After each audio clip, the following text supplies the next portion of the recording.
seconda edizione di Italia Legno Energia. Oggi, primo giorno apertura, una grande kermesse che già fa grandi numeri con tante novità. Innanzitutto la soddisfazione di aver dato continuità a un progetto che nel 2015 era ovviamente visto con curiosità e sorpresa, e aver invece dimostrato che davvero c'era la necessità di fare una proposta espositiva in una piazza come questa, perché è al centro di un territorio ricco di superficie boschiva, ricco di interesse verso i sistemi di riscaldamento a legna che noi ovviamente con questa manifestazione promuoviamo.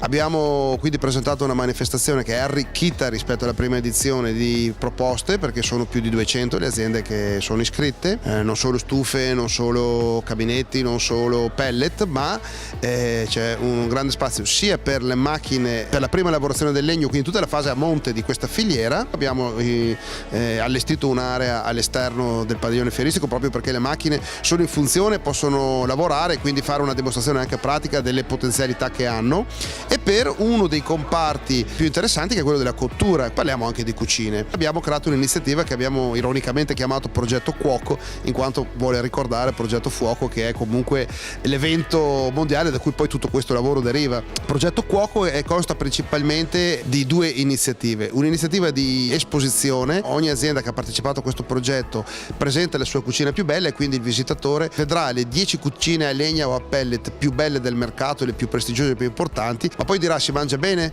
su una cucina a legna? E allora abbiamo fatto lo show cooking, all'interno del quale oggi e domani 8 food blogger tra i più conosciuti del sistema food si cimentano in un piccolo contest dove si esibiscono, mentre sabato pomeriggio e domenica ci sarà uno chef importante che è Francesco Fichera, che presenterà le proprie creazioni. Lui, perché più degli altri, è persona che conosce l'alta temperatura, la cucina a legna, perché lui è specializzato in questo, in cucina con le braccia, in cucina ad alte temperature con la legna.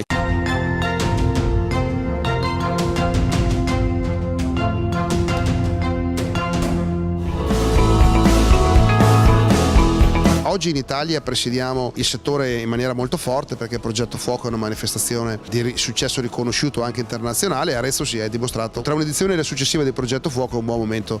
Vogliamo però anche andare verso sud, e abbiamo fatto un accordo con la Fiera del Levante. Già quest'anno a settembre, e lo sarà per i prossimi 2, occuperemo il padiglione 20 della Fiera del Levante. La cosa che dà soddisfazione è il fatto che siamo noi a proporla, dà già un senso di fiducia agli espositori, e questo ci riempie anche di responsabilità, però, perché adesso dobbiamo ripagarla. Io sono sicuro che ce la faremo, però sarà una sfida impegnativa.